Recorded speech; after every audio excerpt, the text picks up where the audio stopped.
Hey guys, इस video पे हम नेक्स्ट क्वेश्चन करने वाले कॉम्प्लेक्स एनालिसिस का हम 2018 का पेपर देख रहे थे। तो इस वीडियो पे हम रेसिड्यू के जो क्वेश्चन पूछे गए वो हम करेंगे। तो एट्थ क्वेश्चन आपका रेसिड्यू से पूछा गया है। Evaluate the residue of f of z which is equals to e to the power z upon z square into z square plus 9 at z equals to 0 -3 iota और +3 iota. तो ये residue से आपका question पूछा गया है। अब residue को हम कैसे निकालते हैं? यहाँ पर रेसिड्यू निकालने का तरीका क्या है? सबसे पहले यहाँ पर हम पोल्स निकालेंगे। फंक्शन आपके पास क्या है? F of z equals to e to the power z upon z square plus 9। ठीक है। तो सबसे पहला काम होता है जब भी हमें रेसिड्यू निकालना है, आपको सबसे पहले यहाँ पर पोल फाइंड करना है। पोल्स यहाँ पर आपको फाइंड करने हैं। अब आपको यहाँ पर क्या बोला है? z इक्वल्स टू 0 -3 आयोटा और +3 आयोटा। तो यहाँ पर आपको पोल्स ऑलरेडी गिवन है। यहाँ पर z equals to 0 -3 iota +3 iota, ये आपके पोल्स है जो आपको ऑलरेडी यहाँ पर गिवन है। हो सकता है कि क्वेश्चन पे आपको ये पोल्स ना गिवन हो, आपको पोल्स वहाँ पर निकालनी पड़ेंगे। वैसे भी अभी हम पोल्स यहाँ पर निकालेंगे क्योंकि इसमें आपके z इक्वल्स टू 0 जो आपको यहाँ पर दिया है जेड स्क्वायर, यहाँ पर आपके दो रूट्स आएंगे तो वो आपका पोल होगा ऑफ ऑर्डर m। तो यहाँ पर हमें पहले पोल्स निकालने हैं इसके। तो पोल्स निकालने का क्या आपका तरीका रहता है? हमेशा यहाँ पर हम डिनोमिनेटर को 0 के इक्वल इक्वेट करते, जो भी आपकी z की वैल्यू आएगी वहाँ से, तो वो आपका पोल होता है। जैसे इसमें आप देखो जेड स्क्वायर और जेड स्क्वायर प्लस 9, तो जेड स्क्वायर इक्वल्स टू 0 करो और z square plus 9 equals to 0 करो। तो यहाँ से आपकी जेड की क्या वैल्यू आई? 0,0। और यहाँ से क्या आया? Z square equals to -3 iota और +3 आयोटा। ठीक है। अब आपके यहाँ पर जो पोल होते हैं वो दो टाइप्स के होंगे। एक होगा आपका सिंपल पोल और एक होता है आपका पोल ऑफ ऑर्डर है। मतलब अगर आपके पास z की वैल्यू z0 है, z की वैल्यू आपकी z0 है, तो इसको हम कहेंगे कि ये आपका सिंपल पोल है। अगर हमने पोल निकाले और z की वैल्यू आपकी z0 आई तो इसको हम कहेंगे सिंपल पोल है। तो ऐसे के लिए जो हम रेसिड्यू निकालते हैं, हम कैसे निकालेंगे? f ऑफ z0 का अगर हमें रेसिड्यू निकालना है तो किस तरीके से निकलता है? Limit z tending to z0 z minus z0 into f of z। कब? जब आपका z की वैल्यू z0 है, जब आपका सिंपल पोल है। सिंपल पोल कब होता है? जब आपकी वैल्यूज़ रिपीट नहीं कर रही है, जब आपका डबल पोल नहीं है, वैल्यूज़ आपकी रिपीट नहीं कर रही है, तो वो आपका सिंपल पोल है। एक ही वैल्यू आपके पास आ रही है तो वो सिंपल पोल है।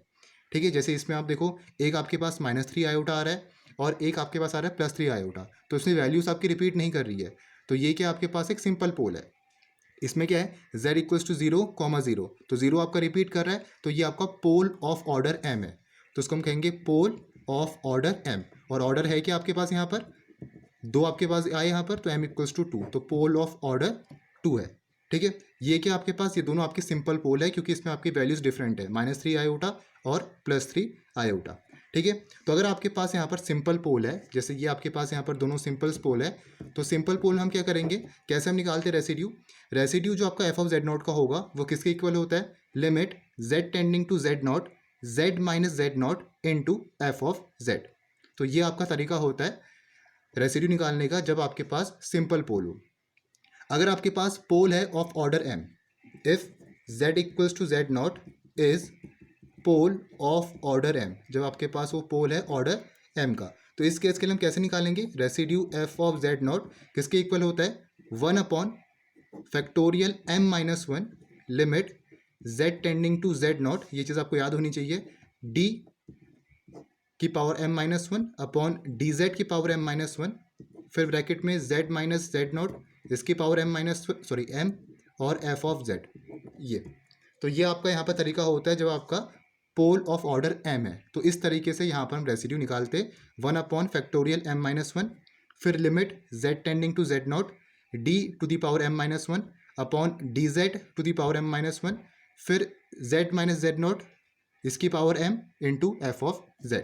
ठीक है। तो ये आपका यहाँ पर तरीका है रेसिड्यू निकालने का जब आपका पोल ऑफ ऑर्डर m है। और पोल ऑफ ऑर्डर m आपका किस में आ रहा है? इसमें आपका आ रहा है पोल ऑफ ऑर्डर m, और यहाँ पर क्या आ रहा है? सिंपल पोल। मतलब जब यहाँ पर हम इसके रेसिड्यू निकालेंगे z इक्वल्स टू 0 पे, जब आपका pole of order m equals to 2 है, तो उस वक्त हम ये फॉर्मूला यूज़ करेंगे। और जब यहाँ पर हम सिंपल पोल निकालेंगे तो उस वक्त यहाँ पर हम ये फॉर्मूला यूज़ करेंगे। तो ये बात आपको यहाँ पर ध्यान रखनी है और दोनों फॉर्मूले आपको याद होनी चाहिए। ये तो याद हो जाएगा और ये भी आपको याद करना है। क्वेश्चन जितने आप करते रहोगे आपको इजीली यहाँ पर ये वाला फॉर्मूला भी आराम से याद हो जाएगा। ठीक है। तो ये हमारा क्लियर हो गया। इस तरीके से हमें यहाँ पर पोल्स निकालने होते हैं। तो यहाँ पर आपके पास जो फंक्शन दे रखा है ये आपके पास फंक्शन है। तो सबसे पहले हमने क्या करा, इसमें पोल निकाले। कैसे निकाले पोल, दो आपको गिवन यहाँ पर क्वेश्चन पे z इक्वल्स टू 0 और -3 आयोटा और +3 आयोटा, लेकिन फिर भी आपको यहाँ पर पोल निकालने हैं क्योंकि यहाँ पर आपके पास डिनोमिनेटर पे z² इक्वल्स टू 0 और z² + 9 इक्वल्स टू 0 जो हमने करा, तो यहाँ पर आपके पास एक क्वाड्रेटिक इक्वेशन है। तो z² इक्वल्स टू 0 में आपके दो रूट्स आएंगे 0, 0, तो ये आपके रिपीटिंग रूट्स है। तो ये आपका डबल ऑर्डर का है, डबल पोल है, तो pole of order m equals to 2 होगा। ठीक है, यहाँ पर जो पोल का ऑर्डर होगा वो 2 होगा क्योंकि आपके जो रूट्स है वो रिपीट कर रहे हैं। और यहाँ पर क्या आपके पास -3 आयोटा और +3 आयोटा होगा। तो इन दोनों को हम सिंपल पोल से ही सॉल्व करेंगे। ठीक है, और क्वेश्चंस भी हम लेंगे जो भी आपके प्रीवियस ईयर में आ रखे। इस बार आपका ये 2018 में जो पूछा था यही क्वेश्चन आपसे पूछ रहा था, तो इसको अभी हम कर रहे हैं। ठीक है, तो अब यहाँ पर करते हैं हम। सबसे पहले हम निकालेंगे सिंपल पोल। तो यहाँ पर हम देखेंगे यहाँ पर when pole is z equals to -3 iota, तो z इक्वल्स टू -3 आयोटा के लिए यहाँ पर हम निकालेंगे। ठीक है, तो हम यहाँ पर लिखेंगे रेसिड्यू f ऑफ, और क्या आपके पास यहाँ पर है वो है -3 iota, limit z tending to -3 iota, z minus z0 क्या है -3 आयोटा, तो -3 आयोटा ऑलरेडी है, यहाँ पर आपके पास माइनस है तो ये होगा z + 3 आयोटा, और f ऑफ z क्या आपके पास जो फंक्शन आपको दे रखा है क्वेश्चन पे e⁻z अपॉन z² + 9, ये हो गया। ठीक है, तो ये क्या बनेगा, limit z tending to -3 iota, z + 3 iota into e⁻z z² + 9 को हम कैसे लिख सकते हैं, z - 3 आयोटा और z + 3 आयोटा करके, तो ये आपके कैंसिल आउट हो गए। Limit z tending to -3 iota e⁻z upon z², और ये आएगा आपका नीचे z - 3 आयोटा। ठीक है, तो क्या बनेगा ये, जिसको सॉल्व करेंगे वैल्यू रखो यहाँ पर e⁻3 आयोटा अपॉन -3 आयोटा का स्क्वायर, और ये आएगा -3 आयोटा और -3 आयोटा, तो ये बनेगा e⁻3 आयोटा, और ये आ जाएगा आपके पास 9, तो -9, और ये होगा -6 आयोटा। ठीक है, तो ये चीज़ आपको यहाँ पर मिलेगी, ये आपका माइनस आयोटा स्क्वायर -1 हो गया, और -3 × -3 आपका 9 हो गया।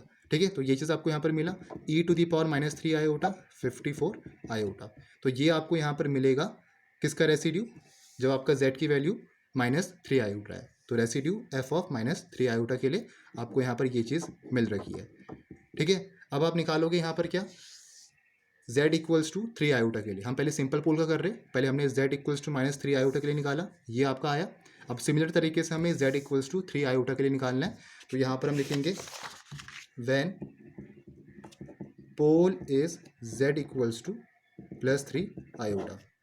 ठीक है, तो इसके लिए क्या बनेगा आपका जो वो है आपके पास तरीका है निकालने का, residue f of z0 limit z tending to z0 और z - z0 into f of z, ये हो गया। Limit z tending to residue f of 3 iota z - 3 iota, f of z कितना है e⁻z upon z² into z² + 9 है। ठीक है, तो ये क्या बनेगा, limit z tending to 3 iota z - 3 iota e⁻, यहाँ पर z आएगा, और ये बनेगा आपके पास z², इसको लिख सकते हैं z - 3 आयोटा और z + 3 आयोटा। ठीक है, ऐसे यहाँ पर लिख सकते। तो क्या हो रहा है आपका यहाँ पर, ऊपर क्या था आपके पास z - 3 आयोटा, तो ये आपका कैंसिल आउट हो जाएंगे यहाँ से। ठीक है, तो ये आएगा limit z tending to 3 iota e⁻z z² z + 3 iota. ठीक है, अब क्या आएगा आपके पास, लिमिट रखो 3 आयोटा, तो e⁻3 आयोटा 3 आयोटा का स्क्वायर और 3 आयोटा + 3 आयोटा, तो e⁻3 आयोटा, ये आएगा 9 आयोटा स्क्वायर और 6 आयोटा, और e⁻3 आयोटा ये हो जाएगा आपके पास -1, तो -9, और ये हो गया आपका 6 आयोटा, तो e⁻3 आयोटा और -54 आयोटा।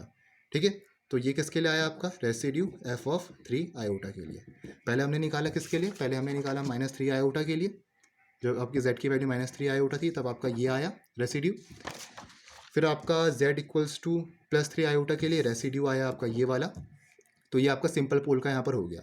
अब आपका लास्ट क्या है यहाँ पर, at z equals to 0, z equals to 0 पे हमारे पास z स्क्वायर इक्वल्स टू 0 था, तो आपको 0,0 मिल रहा था यहाँ पर, पीछे देखो z इक्वल्स टू 0,0, तो ये आपका पोल ऑफ ऑर्डर 2 है, क्योंकि आपके 0 और 0 दो रिपीट हो रहे, तो ये आपका डबल पोल है, ठीक है। तो यहाँ पर आपका पोल ऑफ ऑर्डर 2 होगा। अगर आपका 1,1 होता तो वो भी आपका पोल ऑफ ऑर्डर 2 होता। अगर आपका फॉर एग्जांपल 3,3,3 होता तो पोल ऑफ ऑर्डर 3 होता। तो अगर आपके रिपीट कर रहे हैं z की वैल्यू, तो वो आपका उतना ऑर्डर हो जाएगा। 4 है, अगर आपके 4 बार 1 आ रहा है तो पोल ऑफ ऑर्डर 4 है, उस समय आपकी m की वैल्यू 4 होगी। अभी आपका 0,0 है तो पोल ऑफ ऑर्डर 2 होगा, ठीक है, m इक्वल्स टू 2 होगा। तो इसके लिए यहाँ पर जो हम फॉर्मूला यूज़ करेंगे कौन सा होगा, इसके लिए फॉर्मूला आपका ये वाला यूज़ होने वाला है, ये फॉर्मूला जब आपका पोल ऑफ ऑर्डर m है, ठीक है। अब लिखेंगे pole when pole z equals to 0 है, और m की वैल्यू उस समय क्या आपके पास 2 है, क्योंकि पोल ऑफ ऑर्डर 2 है। तो उस वक्त आपके पास जो फॉर्मूला यूज़ होगा वो होगा residue f of z nought 1/फैक्टोरियल m-1 limit z tending to z nought और d की पावर m-1 अपॉन dz इसकी पावर m-1 और z माइनस z नॉट की पावर m और f ऑफ z, ये होगा, ठीक है। ये फॉर्मूला आपको याद हो जाएगा, जितने क्वेश्चंस आप करते रहोगे उतना इजीली आपको ये फॉर्मूला याद होगा, बहुत सिंपल फॉर्मूला है, ठीक है। आपको 1/फैक्टोरियल m-1 करना है, इंटू लिमिट लगानी है z tending to z nought d की पावर m-1 अपॉन dz की power m-1 z minus z nought इसकी power m into f of z, ठीक है। अब ये जो आपका z नॉट है, ये जो पोल आपके पास यहाँ पर आ रखा z इक्वल्स टू 0 वो वाला हो जाएगा, z नॉट 0 यहाँ पर, 0 यहाँ पर, 0 यहाँ पर, और जो m है ये आपका ऑर्डर है, तो अभी ऑर्डर आपका 2 है तो 2 वैल्यू आप यहाँ पर रखोगे, ठीक है। तो 1/2-1, तो ये हो जाएगा आपके पास 1 factorial limit z tending to 0 d की पावर m-1, तो 2-1 d रहेगा, dz की पावर 2-1 तो dz ही रहेगा, z माइनस z नॉट की आपके पास 0 है तो z को ऐसे ही रहने दो, और यहाँ पर इसकी पावर m है तो m की आपके पास स्क्वायर है, तो ये हो जाएगा z स्क्वायर, ठीक है। z माइनस z नॉट था, z नॉट की आपके पास 0 है, m की वैल्यू क्या है 2, तो ये z स्क्वायर हो गया। f ऑफ z क्या है, जो आपको क्वेश्चन पे दे रखा है, ये पूरा आपका यहाँ पर f ऑफ z ही है, तो ये है आपके पास e की पावर z स्क्वायर प्लस 9, ठीक है। तो क्या बनेगा, ये आएगा limit z tending to 0 d की पावर dz z स्क्वायर, पहले इसको सॉल्व करो, अच्छा z स्क्वायर कैंसिल आउट हो गया, e की power z upon z square plus 9 आ गया, ठीक है। अब इसको हमें यहाँ पर सॉल्व करना है, तो ये आपके पास है लिमिट z टेंडिंग टू 0। सबसे पहले आप इसका डिफ्रेंसिएशन करो विद रिस्पेक्ट टू z आपको करना है, तो u अपॉन v रूल लगाओगे तो z स्क्वायर प्लस 9 का होल स्क्वायर नीचे आ गया, e की पावर z का करोगे तो e की पावर z ही रहेगा, z square plus 9 minus time, और ये हो जाएगा आपके पास e की पावर z ऐसे ही रहा, ये हो गया आपका 2z, ठीक है।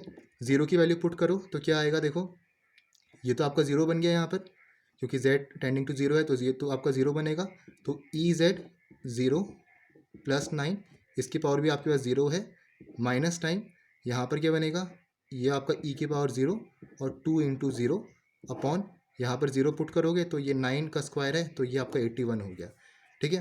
तो ये क्या बना आपके पास, यहाँ पर ये आया आपके पास 1 और ये आ गया 9 और यहाँ पर पूरा 0 हो गया, तो 9/81 बना, तो 1/9 आपके पास यहाँ पर आंसर आएगा। तो residue of f of z not इसके इक्वल है 1/9। तो बेसिकली रेसिड्यू है कि आपके पास ये कोफिशिएंट ही होता है, तो ये आपके पास जो यहाँ पर रेसिड्यू आया f ऑफ z नॉट का, मतलब f ऑफ 0 का, z नॉट नहीं है, ये आपका f ऑफ 0 है क्योंकि हम 0 पे निकाल रहे, तो f ऑफ 0 के लिए जो रेसिड्यू आ रखा 1/9 आ रखा। तो कैलकुलेशन अच्छे से कर देना, फॉर्मूला आपको मेन यहाँ पर याद होना चाहिए, तो इस तरीके से आपको करना है, ठीक है। ऐसे आपके और भी जो क्वेश्चंस आए होंगे प्रीवियस ईयर पे वो भी हम करेंगे, टाइम मिलेगा तो, वरना आप ये जो क्वेश्चन है अपनी बुक से भी कर सकते हो, और बाकी क्वेश्चंस तो हम देखेंगे ही, 2021 में भी 1-2 क्वेश्चन आपके आ रखे रेसिड्यू से, तो वो भी हम करेंगे, ठीक है। तो इस तरीके से आपको ये करना है। बाकी आप यहाँ पर जो पेपर्स है वो डाउनलोड कर देना, डिस्क्रिप्शन बॉक्स में मैंने 2018 का और 2021 का पेपर दे दिया है, वहाँ से आप बाकी क्वेश्चंस वहाँ से देख सकते हो, ठीक है।